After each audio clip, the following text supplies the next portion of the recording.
Everybody doing today? Hotep. Hey, this is Michael Imhotep, founder of the African History Network. It is Sunday, November 6, 2022, and we are live. Hope everybody's doing well today. We're doing a special broadcast of the African History Network show. It is Sunday, November 6, 2022, and I'll be doing my radio show tonight as well. But I wanted to discuss this topic as I talked about on my show last Sunday. I would be speaking at a virtual environmental conference this past week, the Midwest Building Decarbonization Coalition Virtual 2020 Equity Summit. And I spoke there this past Wednesday and Friday, Wednesday, November 2nd, and Friday, November 4th. And some of the things we talked about was reparations for African Americans and strategies for reparations. And we also talked about the land back movement for Native Americans, the land back movement for Native Americans, and how similarities in some of the history of Native Americans and African Americans, and synergies in working together for Native Americans to get their land back and African Americans to get reparations. And I did. I was one of the panelists, and I talked about some of the things I talked about was Bacon's Rebellion of 1675 and 1676, as well as King Philip's War of 1676 in the colony of New England. And I also talked some about the Virginia slave codes of 1705. So we were very short for time. There were a number of people on the panel.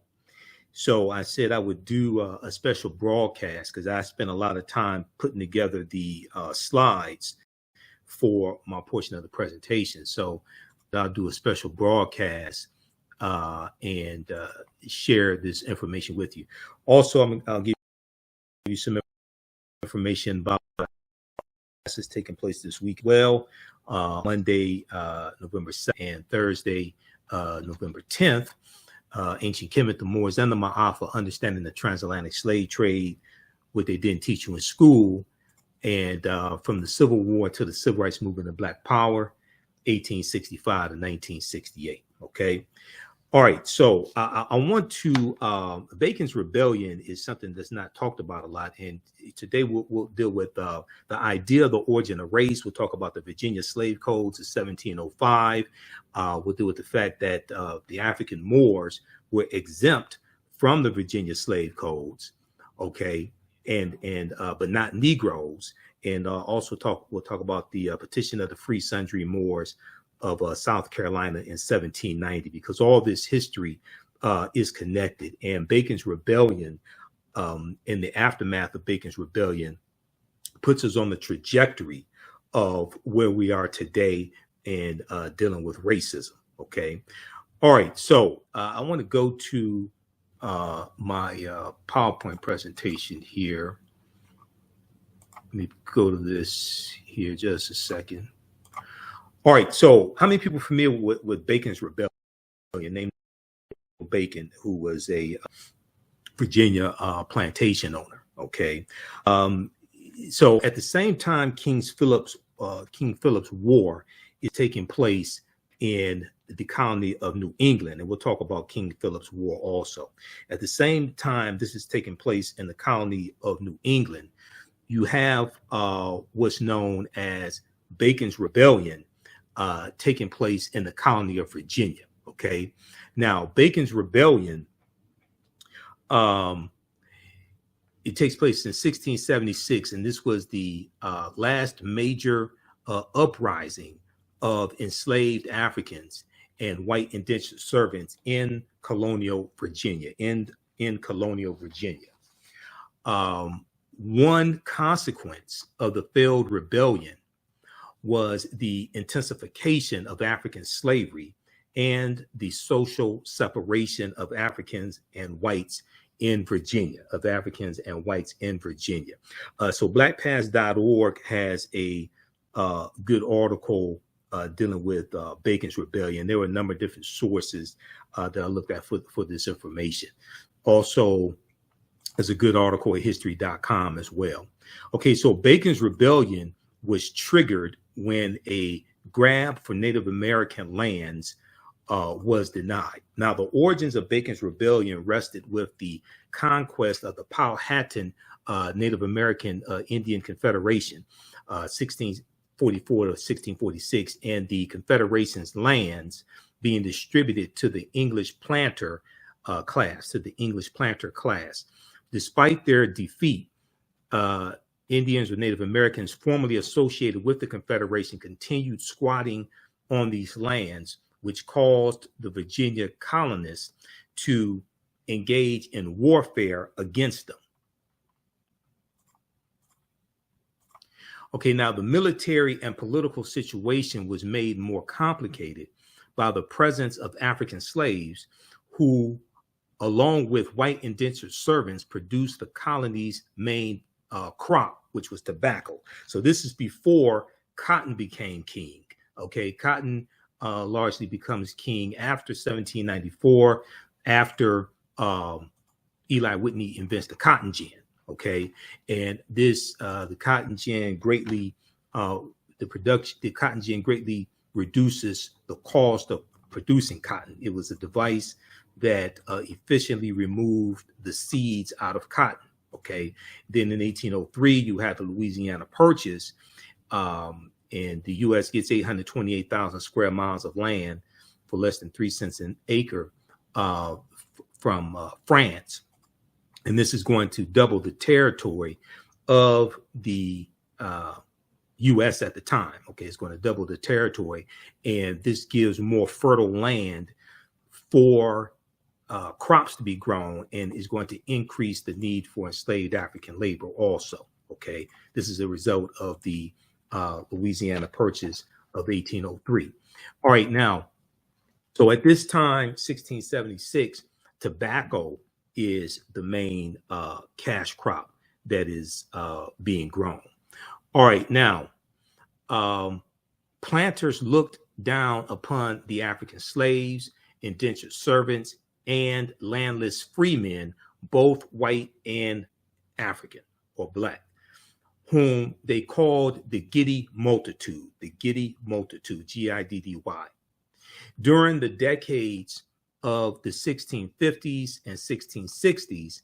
A sizable number of indentured servants, both African and white, and black, who had completed their required indentured labor service, clamored for old Powhatan Native American land, as well, which was under the control of Governor William Berkeley at the time, who was the governor of the Virginia colony. Okay, and Governor William Berkeley and his planter class associates. Okay, so Nathaniel Bacon, who led this rebellion, was a wealthy Virginia planter, and he declared himself the leader of the colony's former indentured servants, freemen, black and white, newly arrived landless immigrants from England, Scotland, or Ireland, okay, and enslaved Africans. So you have this rebellion that consists of about 500 men. And these oppressed people, enslaved African people, white indentured servants, freemen, both African and European, people who are free, newly arrived immigrants who didn't own land, coming from England, Scotland, and Ireland. They all banded together because they were all being exploited. Their labor was being exploited. All of whom bonded together because of their common exploitation on the large tobacco estates, the large tobacco plantations. All of them were being exploited by the same people. So they banded together, regardless of race, regardless of status, because they realized that they had a common oppressor. Okay. Now, on September 19th, 1676, on September 19th, 1676, Nathaniel Bacon and his followers, this rebellion, they returned to Jamestown, Virginia, and battled forces loyal to Governor William Berkeley. He forced Governor Berkeley and his followers to retreat. And then Nathaniel Bacon and his rebels burned down the town of Jamestown, Virginia. They burned down the town of Jamestown, Virginia. So there's a good article from history.com, the official website of the History Channel. This article right here, which deals with why America's first colonial rebels burned Jamestown to the ground. Why America's first colonial rebels burned Jamestown to the ground.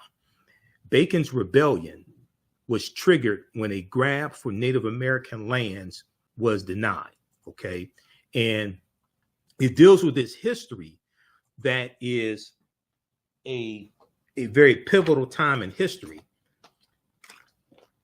And as a result of Bacon's rebellion, we're going to see the term white be introduced into the British colonies.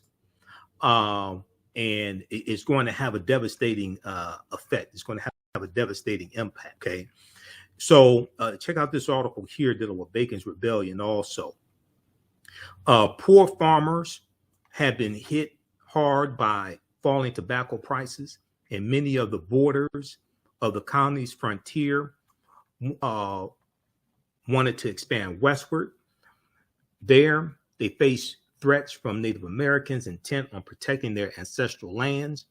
When the colonists called on their governor for military support, he refused. Okay. Let me see. Let me go down to this part here. Okay. Nathaniel Bacon was declared a rebel by the governor, who was his cousin by marriage. Let's see. Okay. In September, came to a head. Governor Berkeley had been traveling throughout Virginia to recruit supporters of his own, and returned to Jamestown to issue a final proclamation condemning Nathaniel Bacon. In response, Nathaniel Bacon and his men rushed into Jamestown, Virginia, burning and pillaging as they went. On the night of September 19th, 1676, they torched the entire town of Jamestown, Virginia, burning it to the ground. As the embattled Governor Berkeley fled, Nathaniel Bacon's supporters terrorized what remained of the town of Jamestown, Virginia, and the governor's supporters. Okay, so the rebellion is going to be put down. The British Crown intervenes. News had taken months to travel to England, and King Charles II took until October of 1676 to respond. By then, Bacon's rebellion was falling to pieces. The day before Charles II's proclamation about the rebellion, Nathaniel Bacon died of dysentery. Without their leader, the rebels floundered. Governor William Berkeley, assisted by an English naval squad, soon defeated the remainder of the rebels, and Governor Berkeley returned to Jamestown. Okay. So read the rest of this. Read the rest of this article here, history.com, official website of the History Channel. Why America's first colonial rebels burned Jamestown to the ground. Okay. I don't know if this rebellion was the inspiration for the song, the roof is on fire. We don't need no water, but I would like to think that it was. If you're enough to remember that song. Okay, so let's continue here. Now, what happens is, as a result of Bacon's rebellion, there's a good piece from history.com called The History of the Idea of Race, the history of the idea of race. Now, toward the end of the 17th century, toward the end of the 1600s, labor from England began to diminish, and the colonies were faced with two major dilemmas. One was how to maintain control over the restless poor and the freedmen, okay, who seemed intent on the violent overthrow of the colony's leaders. The second dilemma that they were dealing with was how to obtain a controllable labor force as cheaply as possible. How to obtain a controllable labor force as cheaply as possible. So what was taking place in right about 1680, the economic conditions in England improve, and they're less English willing to come to the colonies to be indentured servants. So you have a declining amount of indentured servants, and they're going to start, and also at the same time you have they are enslaving Native Americans at this time also, but you're having a dwindling population of Native Americans, and they start to shift more to become more dependent on enslaving Africans and bringing more Africans into the colonies. Okay, so the second dilemma was how to obtain a controllable labor force as cheaply as possible. The colonial leaders found a solution to both problems. The colonial leaders found a solution to both problems. By the 1690s, so this is after Bacon's Rebellion ends in 1676. By the 1690s, they had divided the restless poor into categories reflecting their origins, homogenizing all Europeans into a white category, and instituting a system of permanent slavery for Africans, the most vulnerable members of the population. So they're instituting chattel slavery for African people, and for the Scottish and the Irish, for the English, for these Europeans, they introduced the term white right about 1681 in the colony of Virginia. This is going to spread through the other colonies, and they're trying to group all of the Europeans together. And what they want to do is break up the alliance between enslaved African people and still some African indentured servants. They want to break up that alliance between the Africans and the poor whites, the white indentured servants and poor whites. They want to break up that alliance. So they institute the term white to group all these Europeans together on the white team and separate them from Africans. And then what they're going to do is introduce the term Negro and really start using the term Negro, even though it was in the colonies, it wasn't widespread usage largely prior to Bacon's Rebellion. They're going to utilize the term Negro or Negro and use that to largely denote slaves as well. Okay, so if we look at, I want to look at Before the Mayflower by Roland Bennett Jr., page 40, 6th edition. Okay, how's everybody doing? Share this broadcast on your social media platforms. Invite your friends to tune in also. I want to look at page 40, 6th edition, chapter 2 of Before the Mayflower by Roland Bennett Jr. That's going to give some more background information on this history. Okay, and let me zoom in here on the part that I want. Okay, this is page 40. Now, if we scroll down to page 40, what Roland Bennett Jr. is explaining here, this is Before the Mayflower. What he's explaining is how in the 1600s, prior to Bacon's Rebellion, prior to 1680, 1681, the term white was not used for the English or for Europeans. Okay. And the term Negro was not used for African people. So he goes, let's look at this here. He says, working together in this, hopefully you all can see this. Okay, let's blow this up. Okay.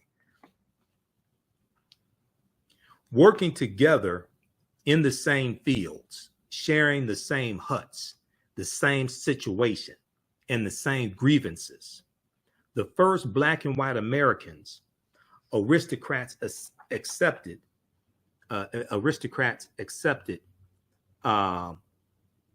developed strong bonds of sympathy and mutuality.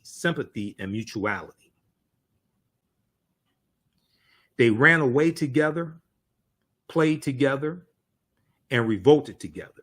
They ran away together, played together, and revolted together. Let me see how this looks. Okay. So can you all see that?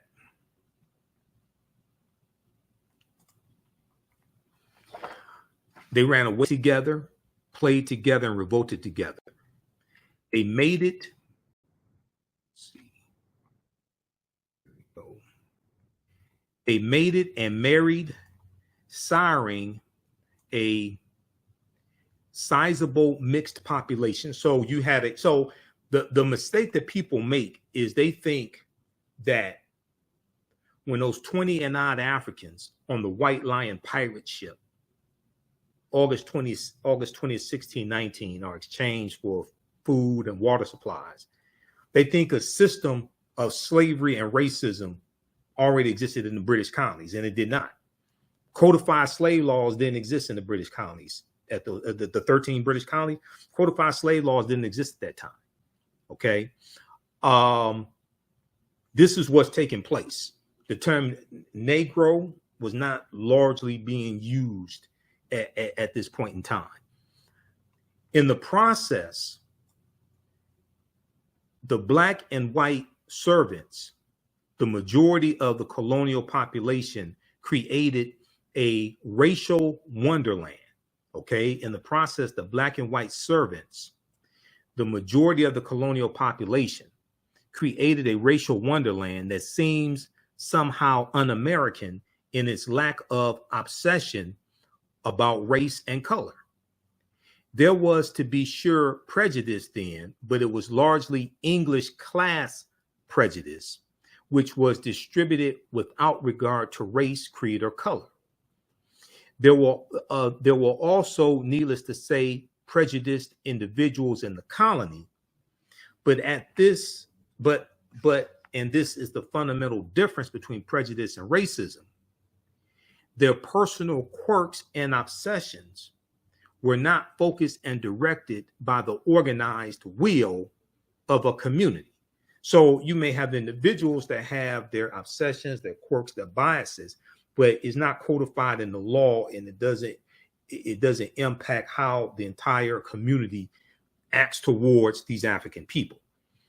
Now, the basic division at that juncture was between servants and free people. This is in the 1600s in the British colonies that would become the United States. The basic division at that juncture was between servants and free people, and there were whites and blacks on both sides. There were free white people, there were free African people. You had cases of African people who owned white and black indentured servants. Okay, so you have all this taking place. The first colony to have codified slave laws is going to be Massachusetts in 1641. They come to Connecticut in 1650, come to Virginia about 1660, 1661. The codified slave laws are hitting the different colonies at different times. Okay, all this stuff didn't just happen all at one time. All right, all this stuff didn't just happen at one time. This evolves over time. This is why it's important to understand this chronology of history. Somebody posted Bacon's Rebellion. Yeah, that's what we're talking about. Bacon's Rebellion. Nathaniel Bacon, 1676, the colony of Virginia. And in a minute, we're going to talk about King Philip's War of 1675, 1676 in the colony of New England. Okay, now, Let's continue. It appears from survive. Okay, so let me back up. The basic division at that juncture was between servants and free people, and there were whites and blacks on both sides of the line. Of all the improbable aspects of this situation, the oddest to modern blacks and whites, the oddest to modern African Americans and whites, is that white people did not seem to know that they were white in the 17th century, especially in the early 17th century, prior to Bacon's Rebellion, the 1600s. It appears from surviving evidence that the first white colonists had no concept of themselves as quote unquote white people. The legal documents identified whites, who we will call white people. The legal documents identified them as Englishmen and or Christians. The word white, with its burden of arrogance and biological pride, developed late in the century, late in the 17th century, which is late in the 1600s, after Bacon's Rebellion. It's going to be introduced in the Virginia colony right about 1681, okay? Developed late in the century as a direct result of slavery and the organized debasement of blacks. The organized debasement of blacks. The same point can be made from the other side of the line. For a long time in colonial America, there was no legal name to focus white anxiety. The first blacks were called blackamoors, Moors, Negers, Negers, and Negars, Negars. The word negro or negro, which is a Spanish and Portuguese term for black, or it can mean a black thing, did not come into general use in Virginia until the latter part of the century, the latter part of the 17th century, which are the 1600s. That's going to be after Bacon's Rebellion. See, it's important to understand this chronology of history and actually what happened and the names we had throughout history before we were called Negroes. Okay, so he's talking about an African presence here in the colonies, and you had African Moors who were here before European settlers come here. Okay, now, if we go to, I'm gonna go to the next page. That's page 40. If you look at page 41, quickly here. A similar course of development was roughly characteristic of New York, the colony of New York, where the black settlement presided the English and the name New York preceded where the black settlement preceded the English and the name New York. There are records from 1626 identifying 11 blacks. Now, this is when it was a Dutch colony called New Amsterdam. Okay, this is when it was a Dutch colony called New Amsterdam. The colony of New Amsterdam is going to become a British colony called New York. There are records from 1626 identifying 11 blacks or Africans, about 5% of the non-Indian population, who were servants of the Dutch West Indian Company, which was one of the slave trading companies that these Europeans had organized and were financed by the wealthy, things like this, to go out and explore and conquer lands and capture Africans. And they were, like the English were enslaving Native Americans also. We'll talk about that here in just a minute. But they're talking about the Dutch West Indian Company. The 11 African pioneers were males. Responding to the pleas of these males, the Dutch imported 3 women identified as Angolans in 1628. In 1644, some 18 years after their arrival, the Dutch Negroes, as they were called, filed a petition for freedom, the first black legal protest in America. The petition was granted by the Council of New Netherlands, which freed the Africans because they had, quote, served the company 17 or 18 years, end quote, and had been long since promised their freedom on the same footing as other free people in New Netherlands. Okay, the 11 Africans, 11 blacks listed in the petition were Paul de Angola, Big Manuel, Little Manuel, Manuel de Garrett, Derens, Simon Congo, Anthony Portuguese, Gracia, Peter Santome, John Francisco, Little Anthony, and John Fort Orange, all received parcels of land in what is now Greenwich Village. All received parcels of land in what is now Greenwich Village. What is essential to grasp about the first Africans in New York is that let me scroll over here, is that they stood on the same footing as white indentured servants from the very beginning. Quote, they had almost full freedom of motion and assembly, said James Weldon Johnson, who wrote this in Black Manhattan. James Weldon Johnson is the same man that wrote the lyrics to Lift Every Voice and Sing, the Black National Anthem. Quote, they were allowed to marry. Wives and daughters had legal protection against the lechery of masters, and they had the right to acquire and hold property, end quote. So this is in the 1600s. What has been outlined above with reference to New York and Virginia holds good also, though with minor variations for other colonies, including the colony of Pennsylvania, where the system of black indentured servitude was so rooted that black servants outnumbered black slaves at the time of the Revolution. So you're going to have black indentured servants during this time, as well as Africans. You have African indentured servants as well as African slaves. But they're going to start phasing out as you go further into the 1600s and then go into the 1700s. They're going to start phasing out the indentured servitude system and rely more and more on enslaving African people and enslaving them for perpetuity. And we're going to see the Virginia slave codes of 1705 play a huge part in this. Okay, so this is page 41 of Before the Mayflower by Lerone Bennett Jr.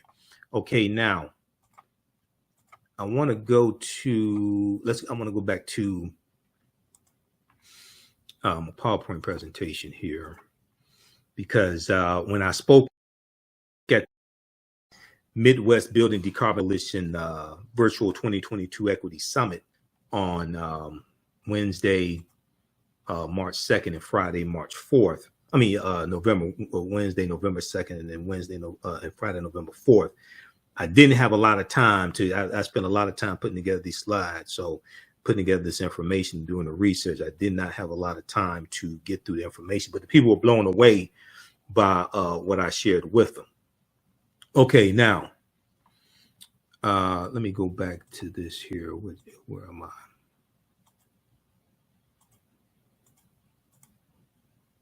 Okay, Bacon's Rebellion right here. Okay, before the Mayflower.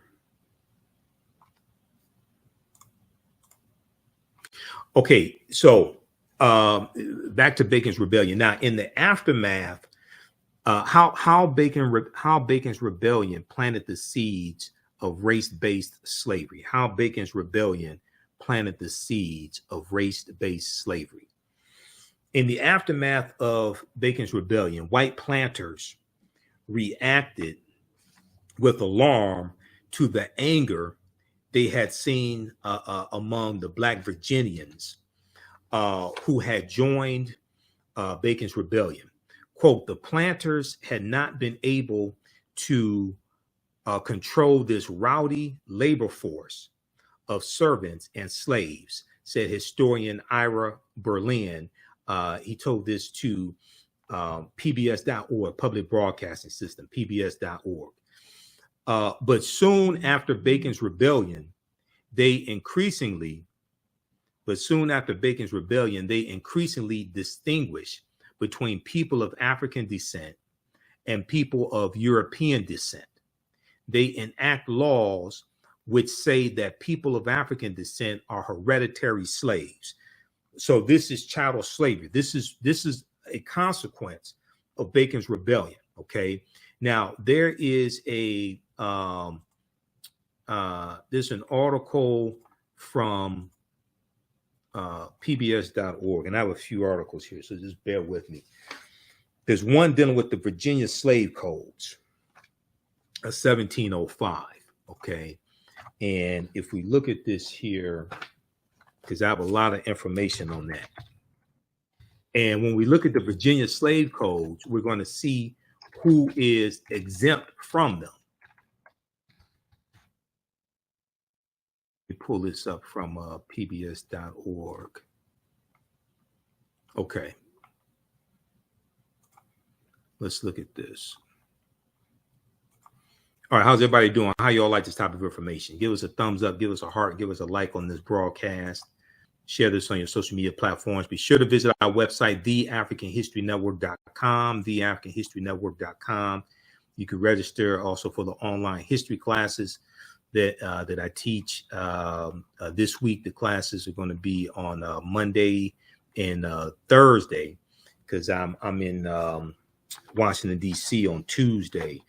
I'll be one of the political commentators on Roland Martin's 6-hour election day broadcast.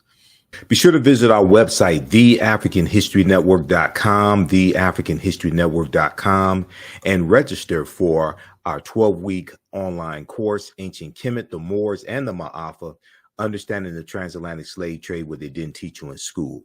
So when you go to our website, you'll scroll down, you'll see the information for my radio show, the African History Network show, and you'll see our social media platforms as well. And also we have our Cash App and PayPal information there also. So you can support the African History Network. We have the 15 lecture digital download bundle pack, African History Awakens the African Mind for Mental Death. That's on sale for a very limited time, only at $50. It's a $150 value. That's 15 of my lectures. And then we have the digital download of my latest lecture I did November 19th, dealing with the new Black Panther movie, Black Panther Wakanda Forever, Analysis, African and Mesoamerican Culture, a Shared History. That's on sale, $10. And we also have the information dealing with our 12-week online class, Ancient Kemet, the Moors, and the Ma'afa, Understanding the Transatlantic Slave Trade, what they didn't teach you in school. So we deal with thousands of years of history and what leads up to the transatlantic slave trade taking place. We do this class on Wednesdays, 7 p.m. to 9 p.m. Eastern Standard Time. Our next class is Wednesday, December 14th, 2022. The class is regularly $130, is on sale $60. So we do the class live. All the sessions are archived and recorded, so you can go back and watch it anytime. So a year from now, 2 years from now, you can go back and watch the entire class. Click right here for to register. Register here. You can use your debit card, credit card, or PayPal. And I do a PowerPoint presentation. We have book references, articles, video clips, and we go through and look at this history chronologically. You can also use this with your children as well. I would say the information is PG-13, so it's not overly graphic. I don't do a lot of cursing or things like that, okay?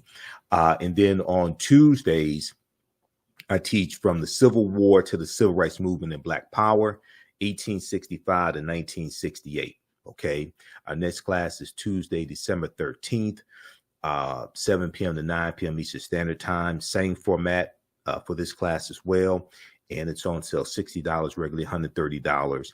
And we start in the year 1800, looking at the 1800 census. And then we look at the Louisiana Purchase and the Haitian Revolution, because those two events are related. And we go through and look at history chronologically leading up to the Civil War, which starts April 12, 1861. We look at what leads to the Civil War taking place. We look at things like the Mexican-American War and the Missouri Compromise of 1820. We deal with the Treaty of Guadalupe Hidalgo of 1848. We look at the Kansas-Nebraska Act of 1854. And we go through a look at history chronologically that leads up to the Civil War taking place. Then we look at the Civil War, the Reconstruction era, the Compromise of 1877, which ends Reconstruction. We look at the Jim Crow era, Great Migration, which is 1915 to 1970, World War I, World War II, Civil Rights Movement, and Black Power Movement, okay? To better understand what happened after slavery ended, to understand how we got to where we are today, to understand where we need to go from here, okay? So that's from the Civil War to the Civil Rights Movement and Black Power, 1865 to 1968. I teach this class on Tuesdays, 7 p.m. to 9 p.m. Eastern Standard Time. So you can join us in our next class. And we also have both classes in a bundle pack. Okay. So you get both classes for $100. It's a fantastic value. It makes a great gift, whether you celebrate Christmas or Kwanzaa. This is a over $260 value for only $100. Click right here for register here. And if you've taken any of my online classes in the past, email me at ahnshow@theafricanhistorynetwork.com, ahnshow@theafricanhistorynetwork.com, and you get a 50% discount. Or just click on Contact the African History Network, and right at the top of the page on the menu, and you can email us right through the website. Okay. All right. So once again, we do the sessions live, all the sessions recorded. So a year from now, 2 years from now, you can go back and watch the entire class. And as soon as you register, you can watch last week's class and the previous sessions. All right. So be sure to register for this class, and we'll see you in our next class. And we do the sessions live. We have a live text chat in the class. You can see me, I can't see you. So it's not like a Zoom meeting at work or anything like that. Okay. And then if you have questions after class, you can email me as well. I want to go to this piece here dealing with the Virginia slave codes of 1705. And what happens in Virginia, the colony of Virginia, is going to be replicated in the other colonies. Once again, all these laws don't just come into existence all at the same time. Okay, this stuff has to be formulated.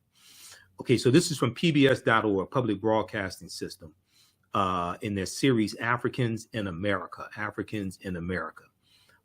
Virginia Slave Codes 1705. So the status of blacks in Virginia slowly changed over the last half of the 17th century, last half of the 1600s, after Bacon's Rebellion of 1676 in the colony of Virginia. The black indentured servant with his hope of freedom, the black indentured servant with his hope of freedom was increasingly being replaced by African slaves, In 1705, the Virginia General Assembly removed any lingering uncertainty about this terrible transformation. It made a declaration that would seal the fate of African Americans for generations to come. Okay, this is a crucial piece of history. These are the Virginia Slave Codes of 1705. Here's an excerpt of what they said. All servants imported and brought into the country who were not Christians in their native country shall be accounted and be slaves, All Negro, mulatto, and Indian slaves, because they did have Native American slaves also. We're going to talk about that as well. That's a piece of history that's not really talked about a lot. All Negro, mulatto, and Indian slaves within this dominion shall be held to be real estate. If any slave resists his master, correcting such slave, and shall happen to be killed in such correction, the master shall be free of all punishment. As if such accident never happened. Okay, now that comes from the Casual Killing Act of 1669 in the colony of Virginia, and then that gets incorporated into the Virginia slave codes of 1705. Okay, we'll talk about that in just a minute. The Casual Killing Act of October 20th, 1669, which stated that if in correcting, disciplining a slave, if the master or the mistress accidentally killed the slave, okay, the African slave, they would not face legal consequences. Okay, it was, oops, did I do that? My bad. No legal consequences. All right. Now, the Virginia Slave Code of 1705, which would also serve as a model for other colonies, because once again, they're formulating this whole system. Okay. And just because one colony has a law doesn't mean it exists in the other colonies. You have 13 different colonies. They have different laws. So they have to, each colony has to adopt these laws. The law imposed harsh physical punishments since enslaved persons who did not own property could not be required to pay fines. It stated that slaves needed written permission to leave their plantation, that slaves found guilty of murder or rape would be hanged, that for robbing or any other major offense, the slave would receive 60 lashes with the whip and be placed in stocks where his or her ears would be cut off. This is the Virginia slave codes of 1705. And that for minor offenses, such as associating with whites, slaves would be whipped, branded, or maimed. Whipped, branded, or maimed for minor offenses of associating with whites. Now, for the 17th century African slave in Virginia, disputes with a master could be brought before a court for judgment. That's in the 1600s, 17th century. But with the Virginia slave codes, what we're going to see is we're going to see the rights of African people being eradicated. They're slowly eroding their rights and creating the system of chattel slavery. With the slave codes of 1705, this is no longer the case. So in the 1600s, slaves in Virginia that had disputes with their master, they could take their master to court. The Virginia slave codes of 1705 changes that law. A slave owner who sought to break the most rebellious of slaves could now do so, knowing any punishment he inflicted, including death, would not result in even the slightest reprimand because of the Casual Killing Act of 1669 in the colony of Virginia that is incorporated into the Virginia slave codes of 1705. Okay, now this is a brief synopsis of the Virginia slave codes. Now this is from pbs.org, Public Broadcasting System. Okay, it's some good information, but it's something crucial that's missing from here. Okay, so let's look at this piece right here from, I want to look at, let's look at Encyclopedia Virginia, encyclopediavirginia.org. Okay, an act concerning servants and slaves. This is looking at the Virginia slave codes of 1705. Okay, just a second. Let me, because I'm flipping back and forth between Firefox and Google Chrome. Okay, where is that? We have it. I have it up here in Firefox. Okay, we're coming to this next. Just a second here. Where is that? Okay, let me just pull this up. This is an act concerning service. I want to look at specifically section 4.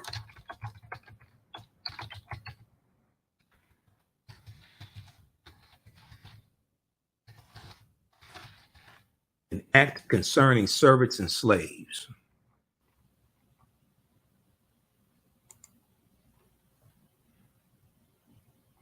And they show they have the primary documents here also.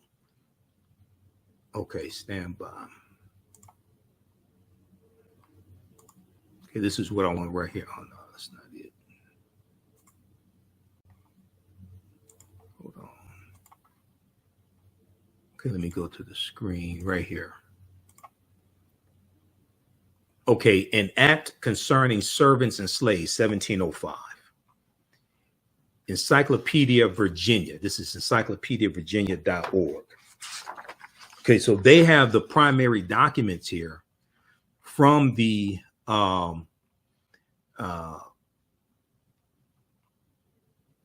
from 1705 and some other documents also. Okay, but this is what I want to focus on right here. Context. In an act concerning servants and slaves passed by the Virginia General Assembly in October 1705, Virginia's colonial government collects old and establishes new laws with regards to indentured servants and slaves,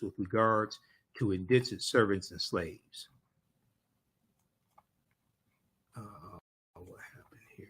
Okay, just a second here. All right. In an act concerning servants and slaves passed by the General Assembly of Virginia General Assembly, in the session of October 1705, Virginia's colonial government collects old and establishes new laws with regards to indentured servants and slaves. So they have the full text of it here. I want to focus in on Section 4. Section 4, Roman numeral 4. It says, and also be enacted by the authority aforesaid, and it is hereby enacted that all servants imported and brought into this country by sea or land who were not Christians in their native country, except Turks and Moors, Moors, except Turks and Moors in amity with Her Majesty and others that can make due proof of their being free in England or any other Christian country before they were shipped in order to transportation hither, be accounted and shall be slaves, and such be here bought and sold, notwithstanding a conversion to Christianity afterward. Okay. So what they're doing with the Virginia Slave Code of 1705, they're making a distinction between Negroes and Moors, because African Moors are exempt from the Virginia slave codes.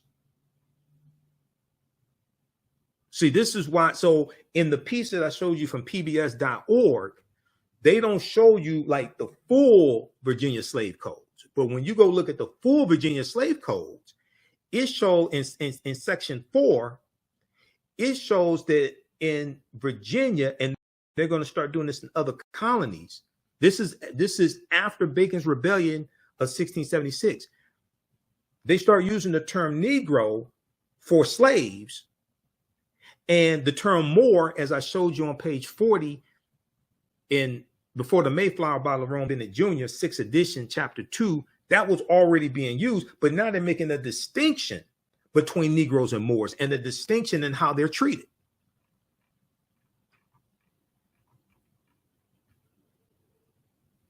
They go on to section 5, and be it enacted by the authority aforesaid, and it is hereby enacted that if any person or person shall hereafter import into this colony and here sell as a slave any person or persons that shall be a free man in any Christian country, island, or plantation, such importer or seller as aforesaid shall forfeit and pay to the party from whom the said freeman shall recover his freedom, double the sum for which the said freeman was sold, to be recovered in any court of record within this colony, according to the course of the common law, wherein the defendant shall not be admitted to plead in bar any act or statute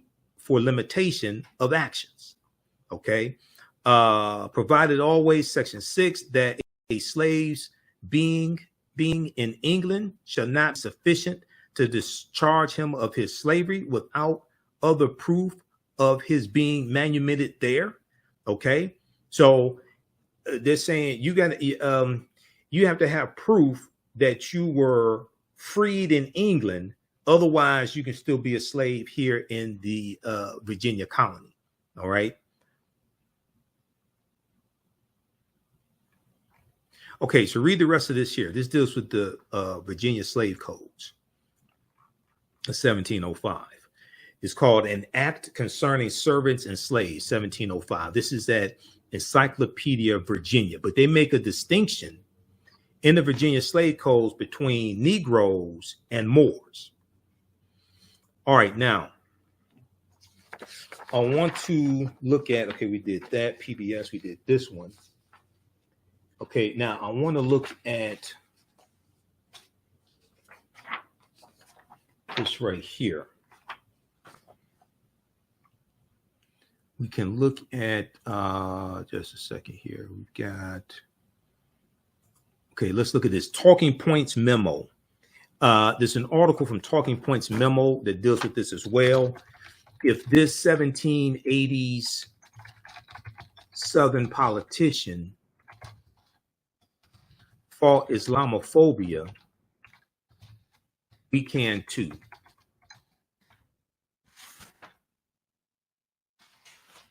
Because they talk about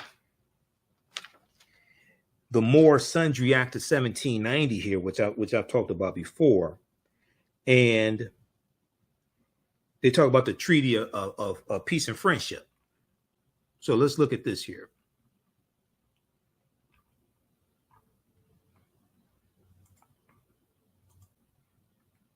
How's everybody doing? Give us a thumbs up, give us a heart, give us a like. Also, if you like this type of information, you can support the African History Network, $ the AHN show through Cash App, $ the AHN show through Cash App, and through PayPal, paypal.me/the AHN show. This helps us keep doing the research, stay on the air, keep broadcasting, pay some of the bills. When I go to Washington, D.C. On Tuesday, I have to pay my way there. So that helps, cover expenses because I'm flying there and flying back. And then also be sure to register for our online history classes also that we have going on this week. We'll post a link here for the courses, Ancient Kemet, the Moors, and the Mahafa, Understanding the Transatlantic Slave Trade, what they didn't teach you in school, and from the Civil War to the Civil Rights Movement and Black Power, 1865 to 1968. Okay, let's go back to this here. I want to go to this article here from Talking Points memo.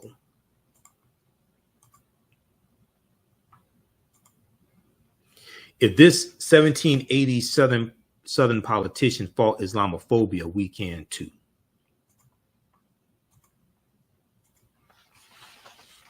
Okay, this is from February 13th, 2015. Here's what I want to focus in on. Okay, to talk about Islamophobia. Let's start at the beginning. They say, let's start at the beginning.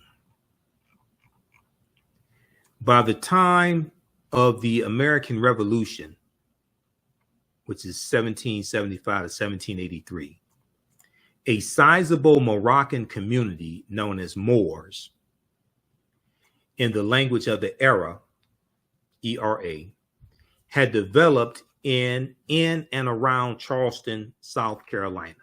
Had developed in and around Charleston, South Carolina.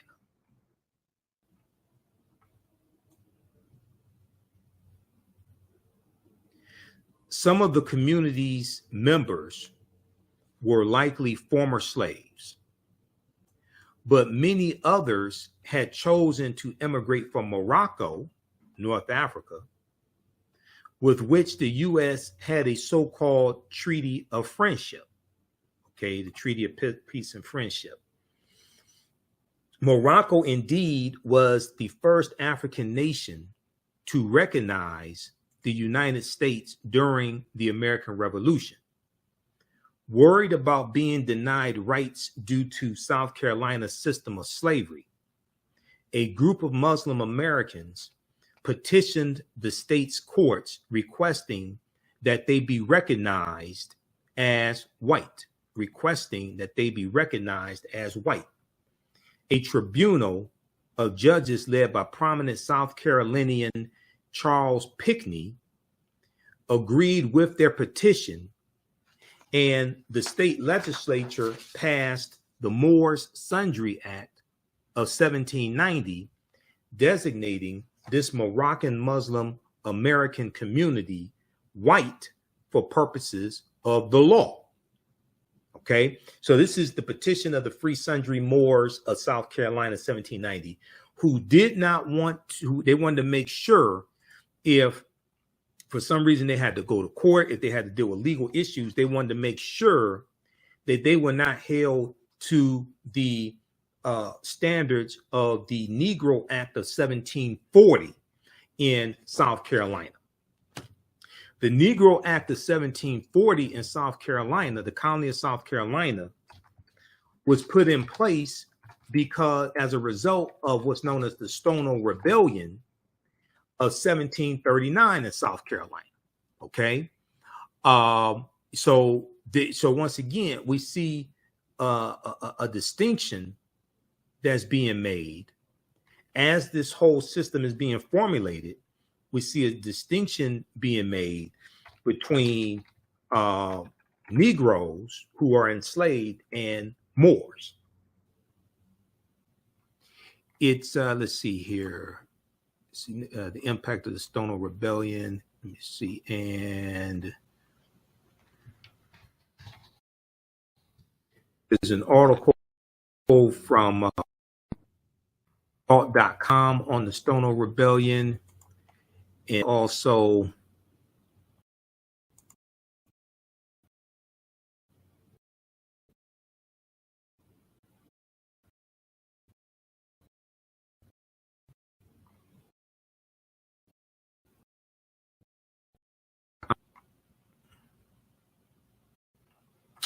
face-to-faceafrica.com. Let me see here. Hold on just a second. Let me pull this up.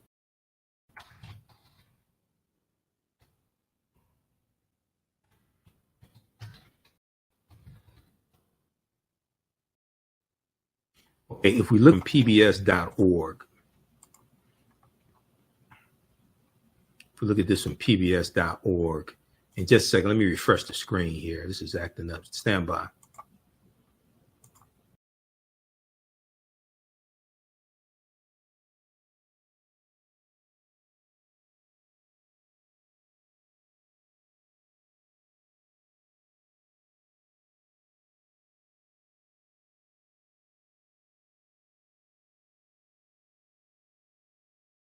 We're back.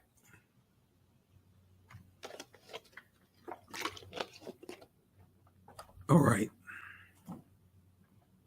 So let's look at this from pbs.org on the Stono Rebellion of September 9th, 1739. This is a slave rebellion in South Carolina. We'll look at this briefly here. This is from Atkins in America, pbs.org. Okay, South Carolina, September 9th, 1739, a band of African slaves marched down the road carrying banners that proclaim liberty. They shout out the same word, liberty, led by the Angolan named Jemmy, Jemmy. The men and women continued to walk south, recruiting African slaves along the way. By the time they stopped to rest for the night, their numbers will have approached 100. What exactly triggered the Stono Rebellion is not clear. Many Africans and slaves knew that small groups of runaways had made their way from South Carolina to Florida, where they had been given freedom and land. Looking to cause unrest within the English colonies, because this is before the American Revolutionary War. It doesn't start until 1775. So this is 1739. Looking to cause unrest within the English colonies, the Spanish had issued a proclamation stating that a slave who deserted to St. Augustine in Florida would be given the same treatment, okay? Certainly, this influenced potential rebels. Certainly, this influenced rebels and made them willing to accept the situation. A fall epidemic had disrupted the colonial government in nearby Charleston, South Carolina, and word had just arrived that England and Spain were at war, raising hopes that the Spanish and St. Augustine would give a positive reception to African slaves escaping from Carolina plantations. But what may have actually triggered the Stono Rebellion on September 9th, 1739, was the soon-to-be enacted Security Act. In mid-August of 1739, a Charleston newspaper announced the Security Act. This was a response to whites' fears of insurrection. The act required that all white men carry firearms to church on Sundays, a time when whites usually did not carry weapons, and Africans who were enslaved were allowed to work for themselves. Okay, and Africans who were enslaved were allowed to work for themselves. Anyone who did not comply with the new law by September 29, 1739, would be subjected to a fine. Whatever triggered the Stono Rebellion early on in the morning of September 9th, 1739, which was on a Sunday, about 20 Africans who were enslaved gathered near the Stono River in St. Paul's Parish, less than 20 miles from Charleston, South Carolina. The Africans went to a shop that sold firearms and ammunition. They armed themselves. Then they killed 2 shopkeepers who were manning the shop. From there, the band walked to the house of a Mr. Godfrey, where they burned the house and killed Mr. Godfrey and his son and daughter. They headed south. It was not yet dawn when they reached Wallace's Tavern. Because the innkeeper at the tavern was kind to his slaves, his life was spared. The white inhabitants of the next 6 or so houses that this rebellion reaches were not so lucky, and they were killed. The African slaves belonging to Thomas Rose successfully hid their master, but they were forced to join the rebellion. They would be rewarded later, okay? Other African slaves willingly joined the rebellion. By 11 o'clock in the morning, the group was about 50 strong. The few whites whom they now encountered were chased and killed, though one individual, Lieutenant Governor Bull, B-U-L-L, eluded the rebels and rode to spread the alarm. The African slaves stopped in a large field late that afternoon, just before reaching the Edosto River. They had marched over miles and killed between 20 and 25 whites. Around 4 in the afternoon, 4 p.m., somewhere between 20 and 100 whites had set out in armed pursuit. When they approached the rebels, the slaves fired 2 shots. The whites returned fire, bringing down 14 of the African slaves. By dusk, about 30 of these Africans were dead, and at least 30 had escaped. Most were captured over the next month, and then they were executed.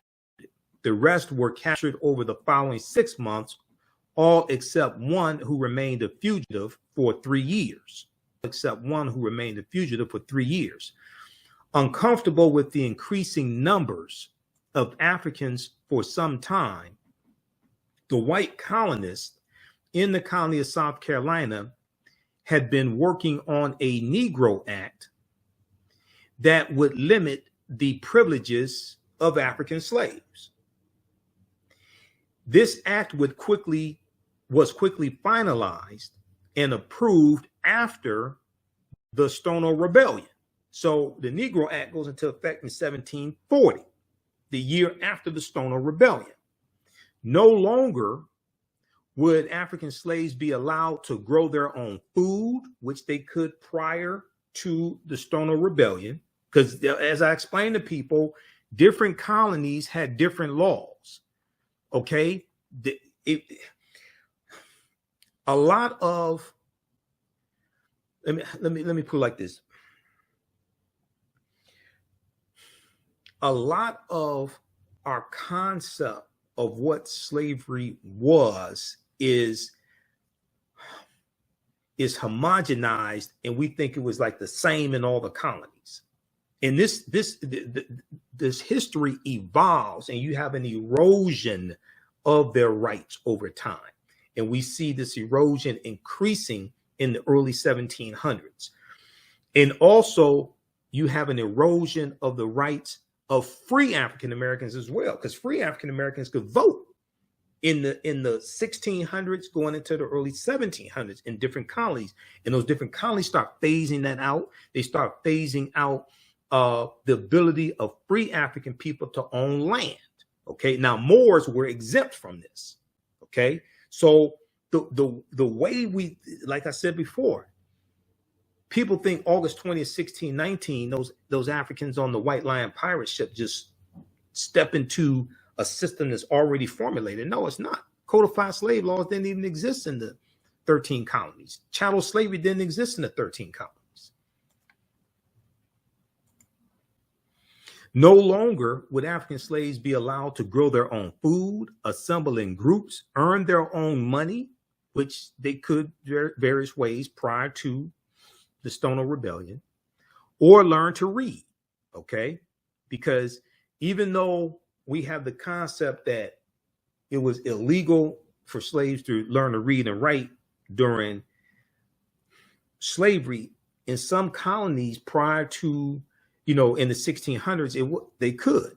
And even in the state of Virginia after the American Revolutionary War, it was legal in Virginia up until 1831 for slaves to learn to read and write, even though most of the southern states, so a lot of the northern states, had abolished slavery by then. But a lot of the southern states, it was still illegal, like in the 1830s. But 1831, Virginia makes it illegal for slaves to be able to learn to read and write. What was significant about 1831? That's when you had the Nat Turner Rebellion in Southampton County, Virginia. And Nat Turner was literate. He could read and write, and he could read the Bible. After the Nat Turner Rebellion, after they execute Nat Turner and they round up the rebels, execute them, put them on trial, the ones that were not killed, and they execute Nat Turner, the state legislature in Virginia passes a law that makes it illegal to teach slaves to read and write.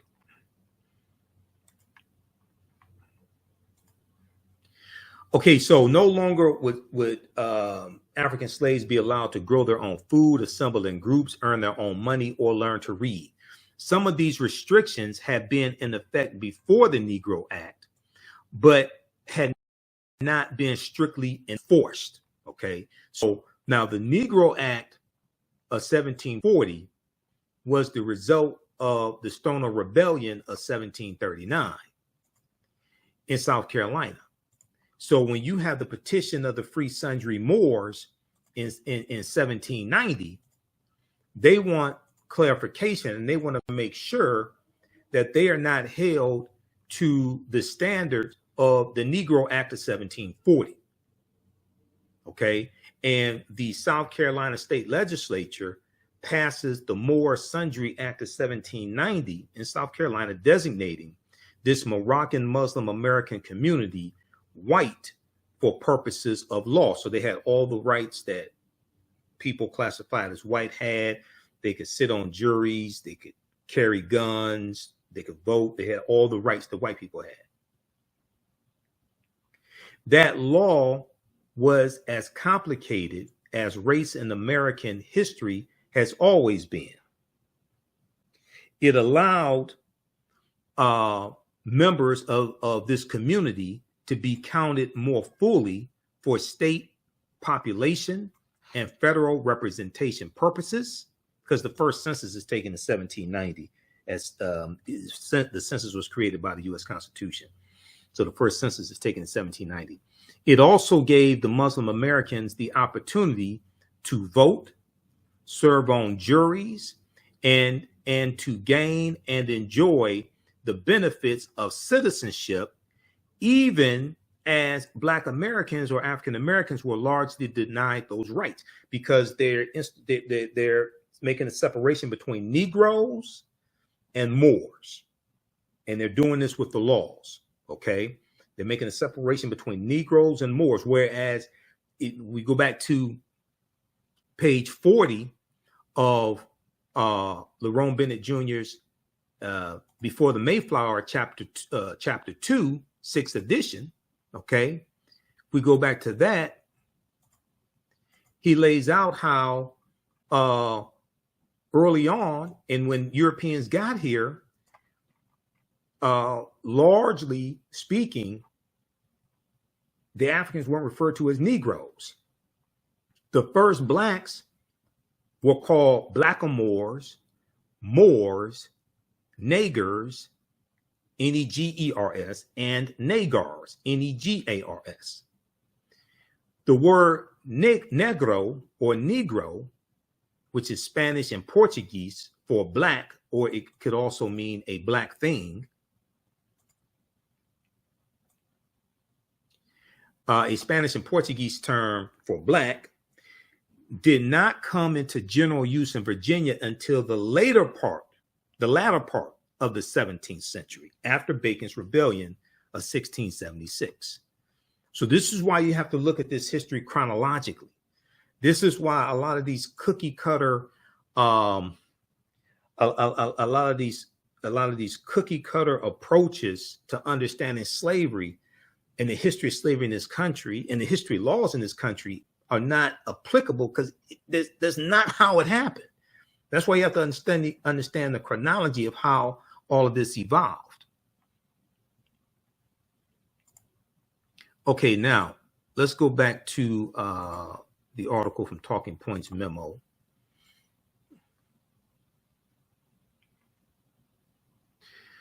So the Moor Sundry Act of 1790 in South Carolina designated the Moroccan Muslim American community white for purposes of the law. The law, it allowed members of this community to be counted more fully for state population and federal representation purposes. It also gave these Muslim Americans the opportunity to vote, serve on juries, and to gain and enjoy the benefits of citizenship, even as Black Americans or African Americans or African people were largely denied those same rights. The revolutionary history gets broader and deeper still. The only passage in the body of the Constitution, as drafted in 1787, that references religion at all is the paragraph in Article 6 that makes clear that, quote, no religious test shall ever be required as a qualification to any office. End quote. This profoundly progressive phrase, written in an era when every other constitutional government around the world featured an official state religion, was drafted by none other than Charles Pinckney. Okay. Charles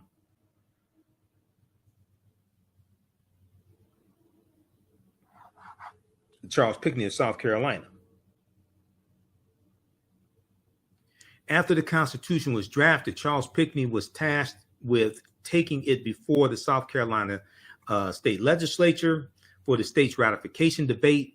During the debate, he was asked by one of the legislators about the exact Article 6 paragraph, and more exactly about whether it would mean that a Muslim could run for office in the United States.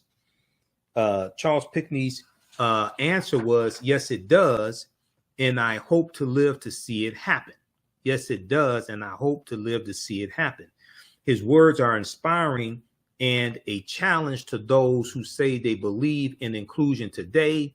How many white Christian elected officials today say, quote, I hope to see more Muslim Americans elected, more Muslim Americans in elected office, the way Charles Pinckney did. Okay, read this full article here. This is from talkingpointsmemo.com. If this 1780s Southern politician fought Islamophobia, we can too. If this 1780s Southern politician fought Islamophobia, we can too. This is from February 13th, 2015 by Ben Railton, Railton, for Talking Points Memo.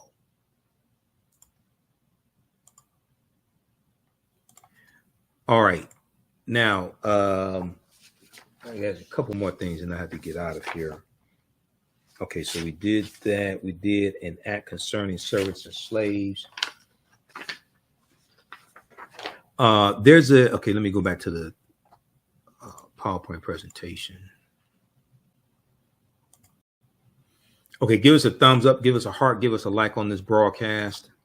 Also, be sure to register for my online history classes as well. Ancient Kemet, the Moors, and the Ma'afa, understanding the transatlantic slave trade, what they didn't teach you in school. And from the Civil War to the Civil Rights Movement and Black Power, 1865 to 1968. Okay, how Bacon's rebellion planted the seeds of race-based slavery. This is an excerpt from the article that I showed you, Why America's First Colonial Rebels Burned Jamestown, Virginia to the Ground, from history.com. Planters feared what their white indentured servants could do, so they slowly eliminated the system of white indentured servitude, relying instead on enslaved African people to work their plantations. Backlash from Bacon's rebellion is credited with helping kick off the racial distinctions that defined the colonies and the United States that followed, because it's going to be after Bacon's rebellion that they institute the term white in the colony, starting with the colony of Virginia right around 1681, and then it's going to spread throughout the other colonies. And they're trying to break up the alliance between enslaved African people and any African indentured servants. They're trying to break up that alliance between them and white indentured servants and poor Europeans. Okay, let me see here. Just a second, let's see where I left off.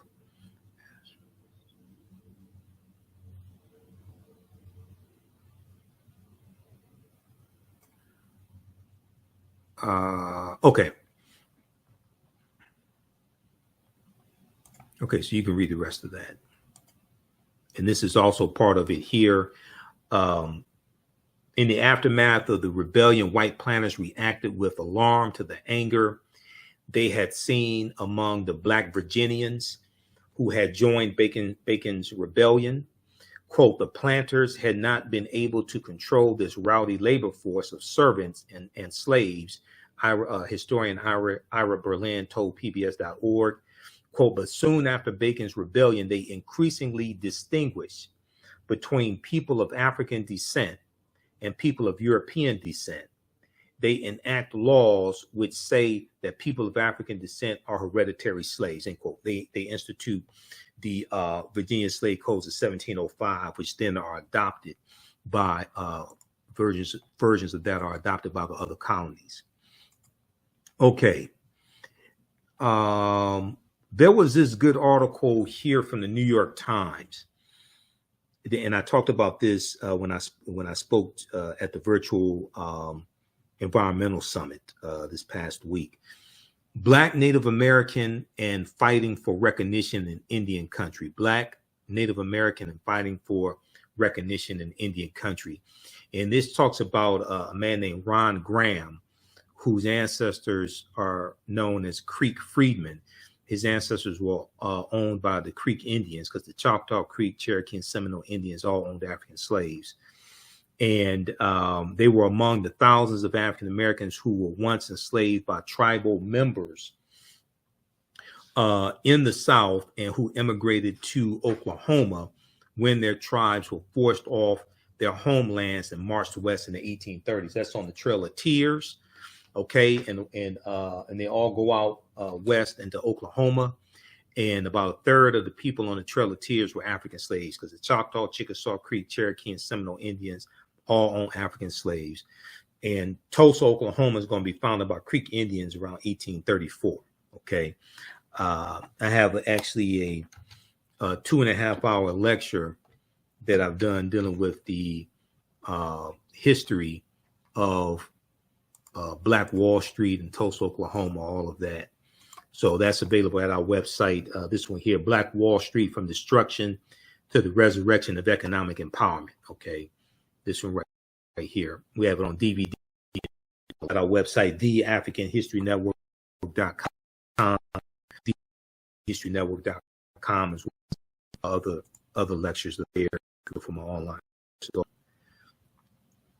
all right, why isn't this moving? Okay, there we go.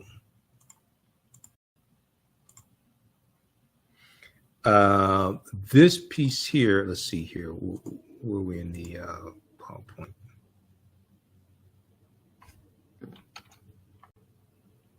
Okay, let me go back to this article quickly. This is from the New York Times.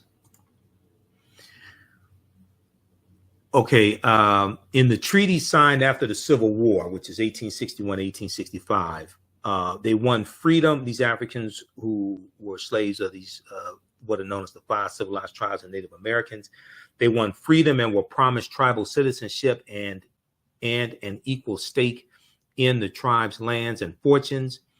But what followed were broken promises, exclusions, and painful fights over whether tens of thousands of descendants should now be recognized as tribal members. Some of the descendants have won lawsuits seeking inclusion in the Cherokee Nation. Some gained nominal citizenship as Seminoles, Seminole Indians, Black Seminoles, but said they could not access tribal services. Others, like Ron Graham, have nothing. But now a landmark Supreme Court decision for tribal sovereignty has breathed new life into their fight. In July 2020, the Supreme Court recognized a huge portion of eastern Oklahoma as reservation land under the terms of an 1866 treaty. And these are the Black Freedmen Indian treaties of 1866. The same treaty also guaranteed that freed African slaves and their descendants would, quote, have and enjoy all the rights and privileges of Native citizens, end quote. Okay, so read the rest of that. They estimate there's about 160,000 descendants of those formerly enslaved by these Native American nations, these 5. And I'm not saying all of the 566 federally recognized tribal nations own slaves. We're talking about these. These are some of the largest, what are known as the 5 civilized tribes of Native Americans: the Choctaw, Chickasaw, Creek, Cherokee, and Seminole Indians. Okay, read this. And then also, now what's interesting is that I've talked about this before. You have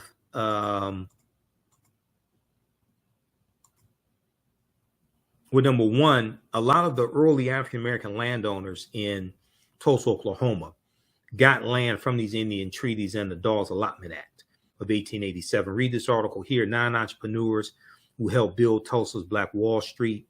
This is from history.com, official website of the History Channel, May 14th, 2021. Quote, their relative wealth, the relative wealth of some Black folks in Oklahoma comes in part through their connection to the tribes, to these Native American nations, and their land ownership, says Hannibal B. Johnson, historian and author of Black Wall Street 100, and the American City grapples with its historical racial trauma. The Dawes Allotment Act of 1887, named after Senator Henry L. Dawes of Massachusetts, authorized the government to divide tribal territories into allotments for individual Native Americans. So the majority of that land was supposed to go to Native Americans and Black Indians, okay? And white people ended up getting 2/3 of the land. This is where you get the term the $5 Indian from, because white people found out about this land giveaway, and you had to anglicize your name to get added to the Dawes rolls, which is like a census, okay? $5 to have their names added to the Dawes rolls, so they can get it also. And they ended up, it's 138 million acres of land. White people got 2/3 of this land.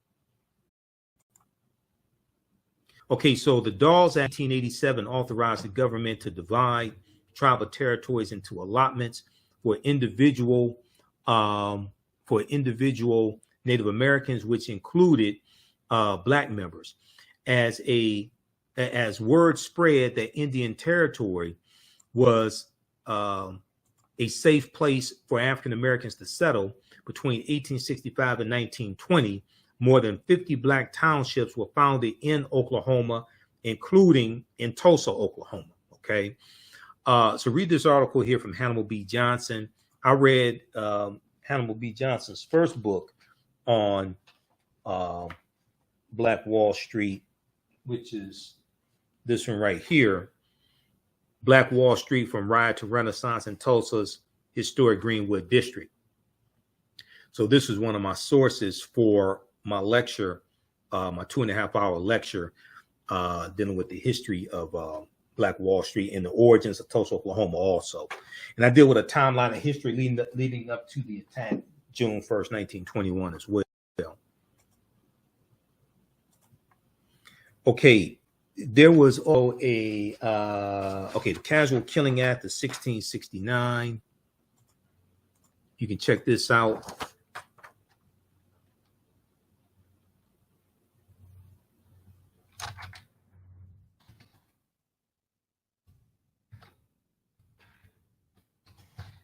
This is from Equal Justice Initiative.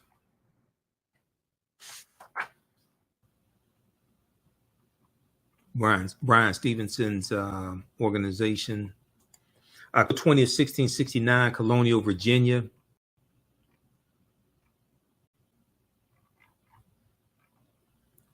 Authorizes enslavers to kill rebellious slaves.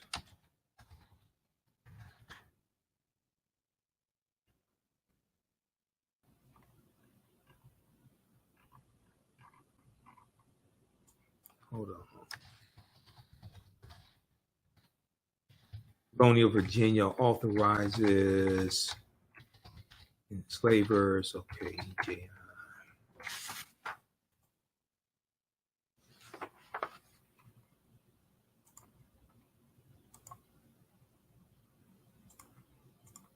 all right, here we go.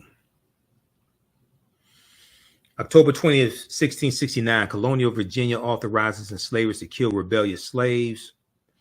The Virginia Colonial Assembly, October 20th, 1669, enacted a law that removed criminal penalties for enslavers who killed enslaved people resisting authority.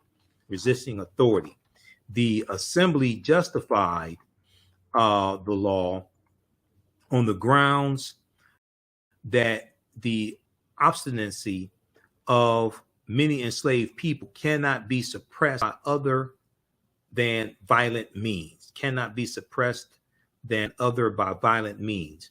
The law provided that an enslaver's killing of an enslaved person could not constitute murder because the premeditated malice element of murder could not be formed against one's own property.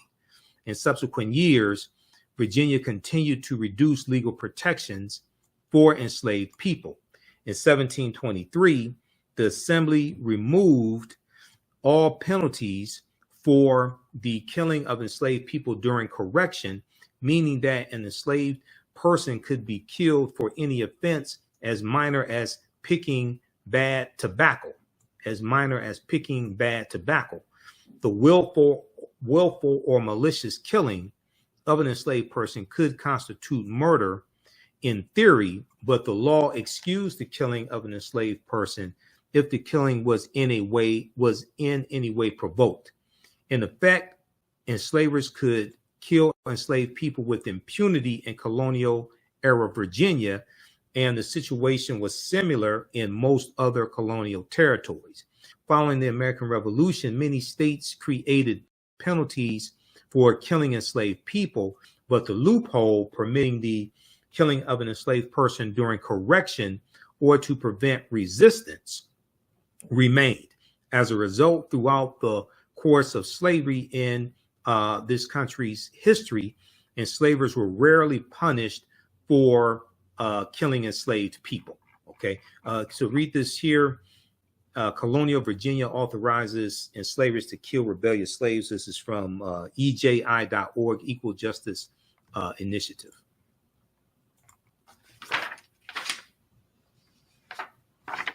Also, check out the history of the idea of race at Britannica.com. They have some good information there as well. That was one of my slides that I did in my presentation at the conference this past week. That was one of my sources. The idea of the history of race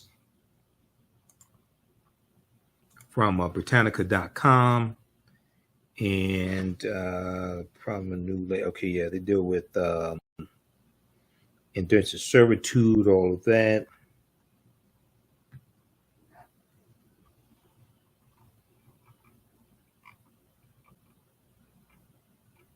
By the mid-17th century, mid-1600s, a wealthy few had encumbered virtually all lands not under Indian control,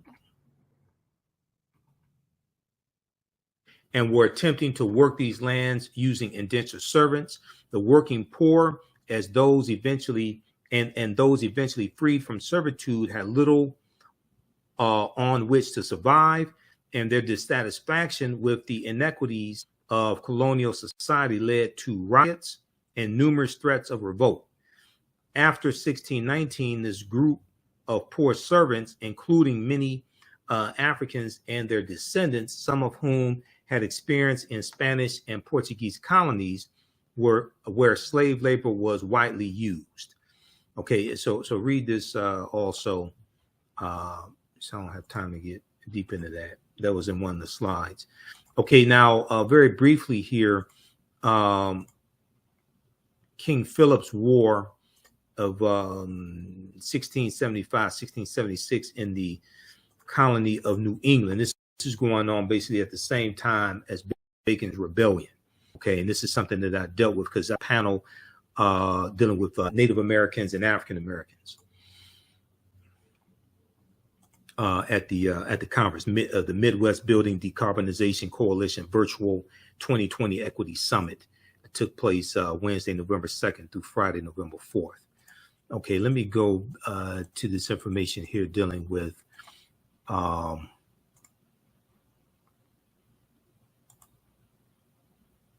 right here. Colonial enslavement of Native Americans included those who were surrendered.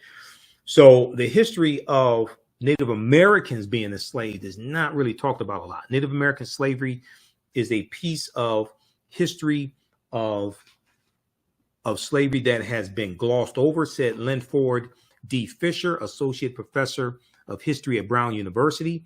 He said, quote, between 1492 and 1880, between 2 million and 5.5 million Native Americans were enslaved in the Americas, in addition to 12.5 million African slaves. Now, it's also important to note, and I deal with this in the class, we know that the first Americans were Africans, documented evidence.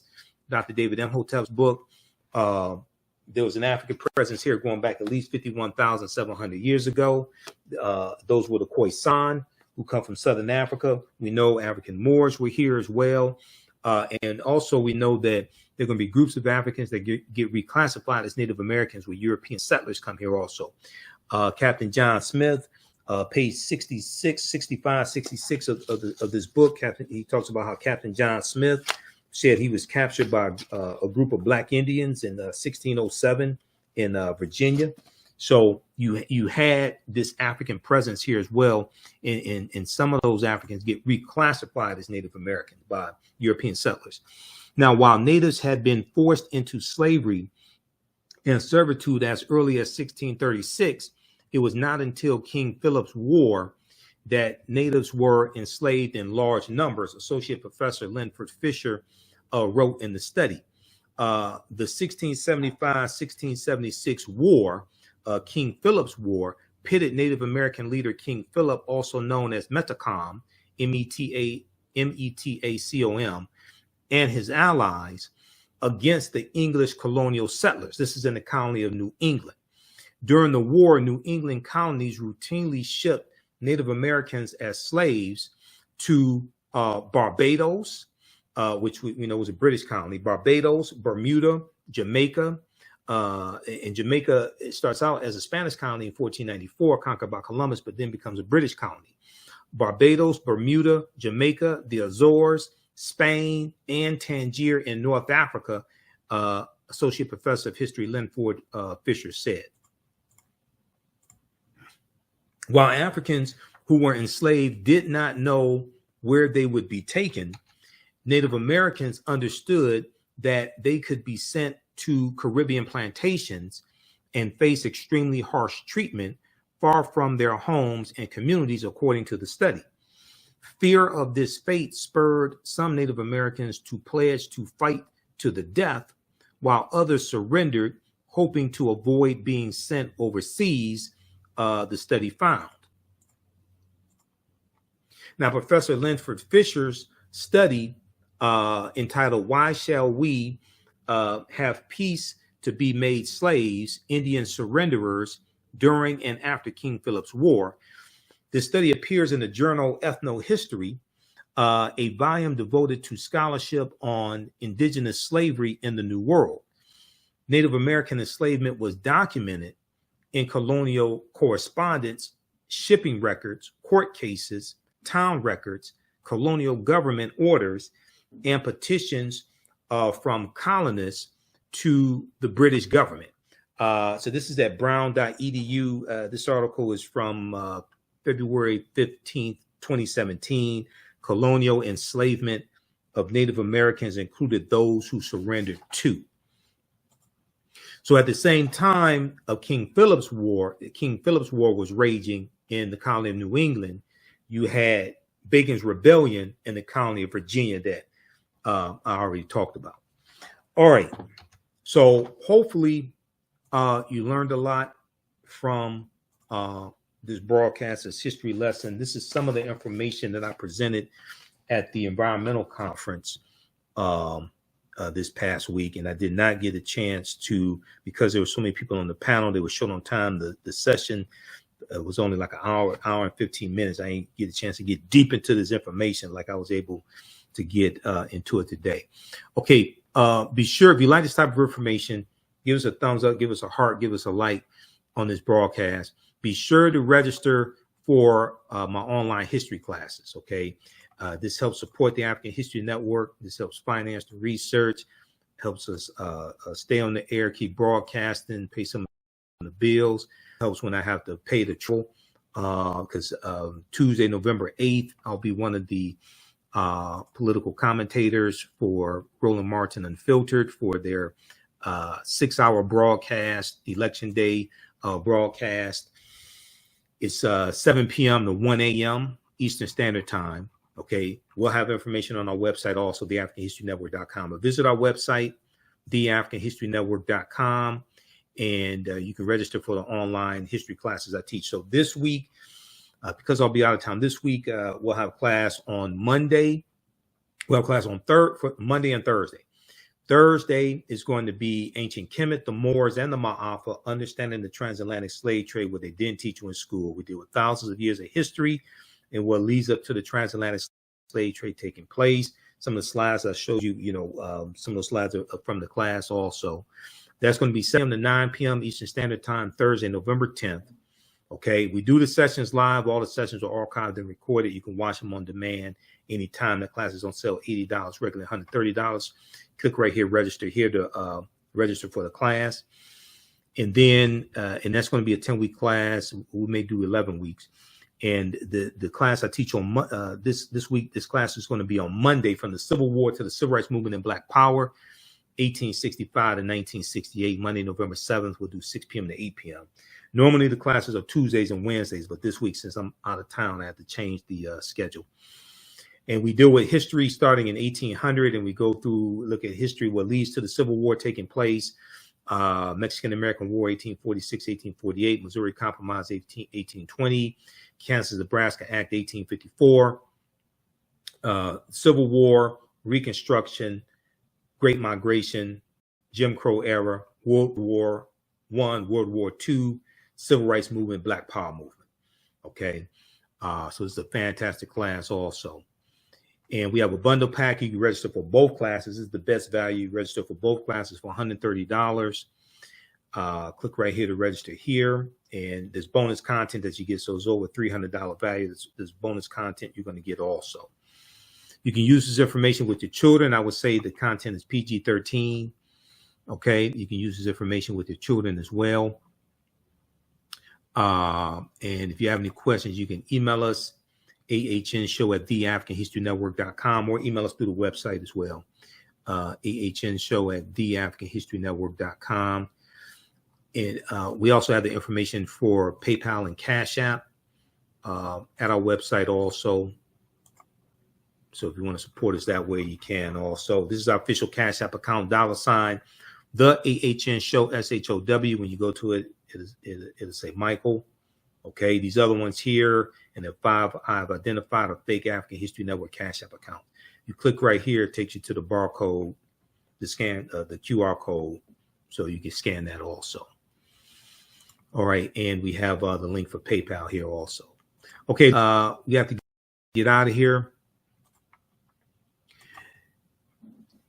Be sure to follow us on our fan page, The African History Network, The African History Network, and our YouTube channel, Michael Imhotep, IMHOTEP.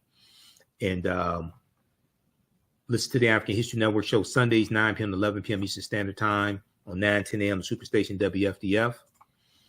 And we have the information on the homepage of our website as well.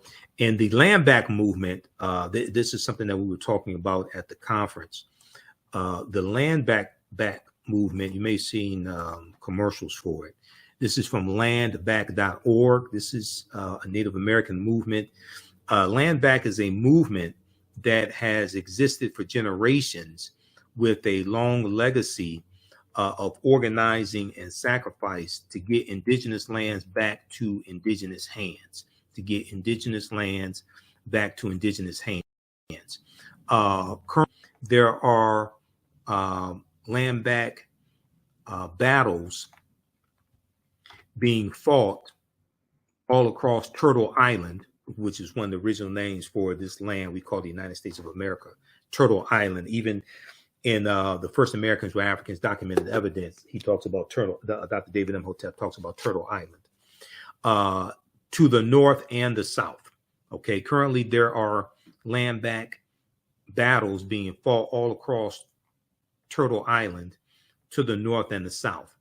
The Indian Collective, we are stepping into this legacy with the launch of a land back campaign as a mechanism to connect, coordinate, resource, and amplify this movement and the communities that are fighting for land back. The closure of Mount Rushmore, return of that land and all public lands in the Black Hills, South Dakota, is our cornerstone battle from which we will build out this campaign. Not only does Mount Rushmore sit in the heart of the sacred Black Hills, but it is an international symbol of white supremacy and colonization.